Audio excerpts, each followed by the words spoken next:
Hollywood Spotlight, presenting an all-star review from the entertainment center of the world, Hollywood.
Greetings, folks. This is Tom Jeffrey welcoming you to another Hollywood Spotlight review, in which you are to hear some of the greatest entertainers ever to step before the limelight which you've created for them.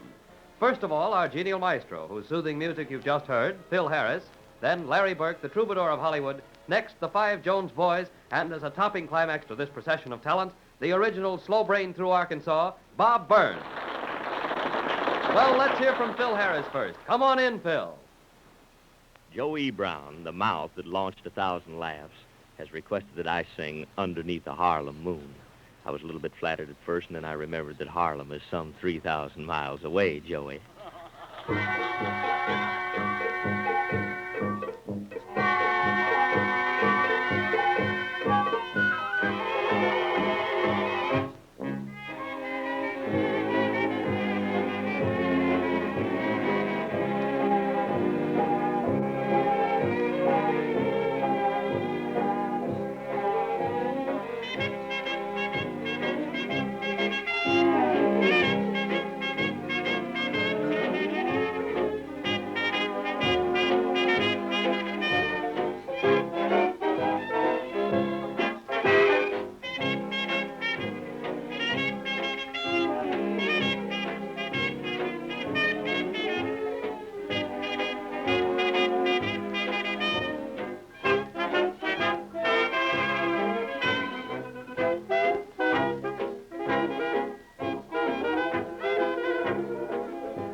The old babies walk along with rhythm in their thighs, rhythm in their feet and in their lips and in their eyes.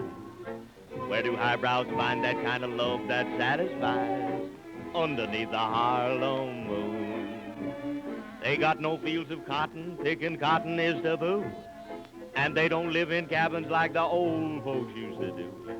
Their cabin is a penthouse up on Lenox Avenue, underneath the Harlem moon.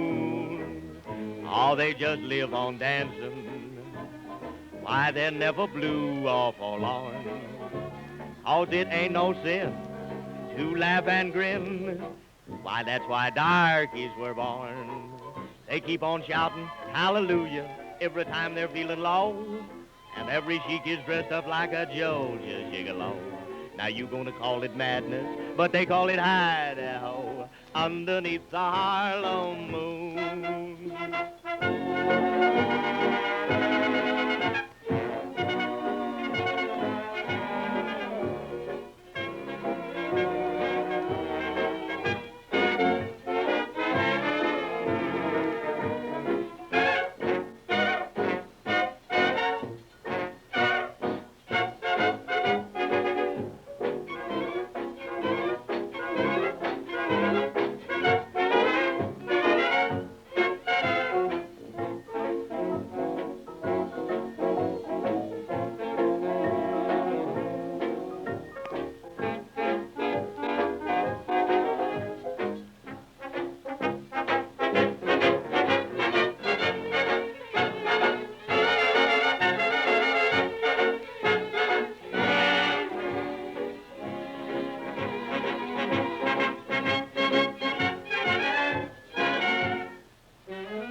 babies walk along with rhythm in their thighs, rhythm in their feet and in their lips and in their eyes.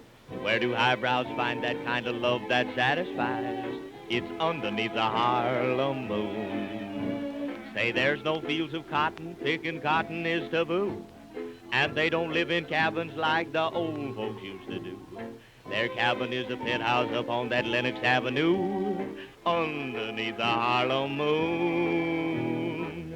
Oh, they just live on dancing. Why, they're never blue or forlorn, 'cause it ain't no sin to laugh and grin. Why, that's why darkies were born. They keep on shouting hallelujah every time they're feeling low. And every chic is dressed up like a Georgia gigolo. Now you're gonna call it madness, but they call it Idaho, underneath the Harlem moon.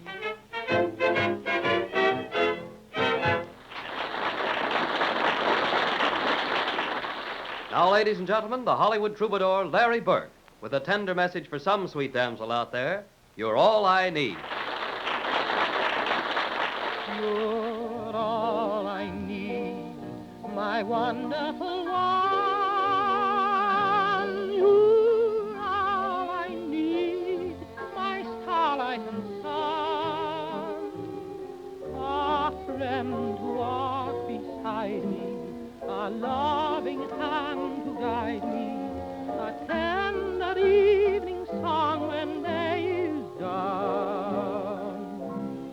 You're all I need, for you're heaven sent.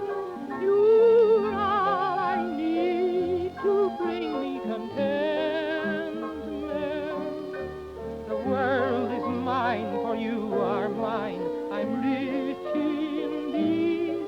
You're all I need. You're all I need.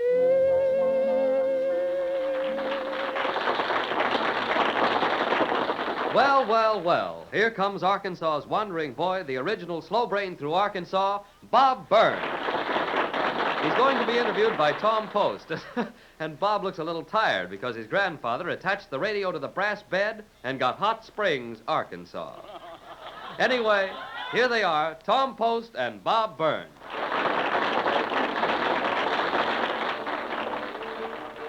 You know, Tom, I can't talk about my family circle without a note of sadness creeping into my voice. Oh, that's too bad. You know, I had one brother who disgraced the family. That's Tom. too bad, Bill. What was the matter with your brother? Well, he was a natural-born thief, Tom. Uh-oh. He just couldn't help it. One day he stole a ham, and the sheriff come and took him away. Put him in jail, and you know, Tom, I believe the families in Arkansas are closer than anywhere else in the world. What do you mean? You know, we all went down there one day after he'd been in there a while, and we begged the sheriff so hard, and my mother just cried her eyes out. Yeah. Finally, the sheriff let him out. He did. Well, listen, if your brother was such a thief, why did you want to get him out? Well, we was all out of ham. Oh, boy.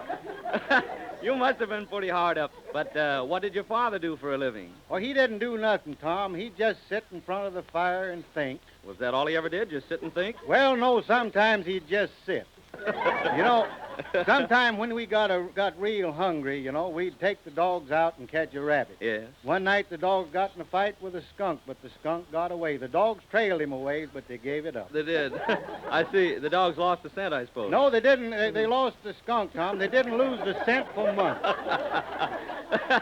Well, listen, what is the best time for dogs to trail an animal? In wet weather, that's the best time. But Yeah. I had a bloodhound trailing me in the rain one time, and I escaped. Well, it should be easy for a hound to trail you with a foot like yours. Say, what size shoe do you wear, anyway? 2 1/2. Oh, what do you mean, 2 1/2? Don't give me that. 2 cowhides and a half a bushel of tack. But, you know, Tom, it was the size of my foot in the rain that saved me from the bloodhound. How was that? Well, the bloodhound was almost upon me when it started pouring down rain. Yeah? My footprint filled up with water, and the dog fell in and drowned. Well, listen, Bill. Tell me, how did you happen to leave home? Well, you might say I left by request, Tom. My father and I fell out. Well, tell me about it. Well, we was out coon hunting one night, and, you know, we could tell by the way the dogs barked that they had a coon up a tree. Yeah? And my dad and I was running across an vacant farm, you know. Yeah. And Dad stumbled and fell in an old well. Oh, poor Of course, I went on and I got the coon, and by the time I got back to the well, my dad was almost drowned. Well, listen, why in the world didn't you pull your father out when he first fell in? You don't know much about coons, do you, Tom? You see, I didn't know how long that coon would wait in the tree, but I knowed Pa'd wait in the well first.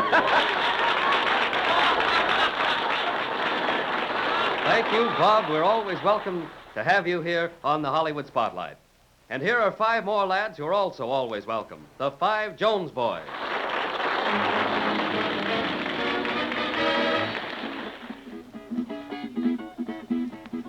How am I doing? Hey, hey.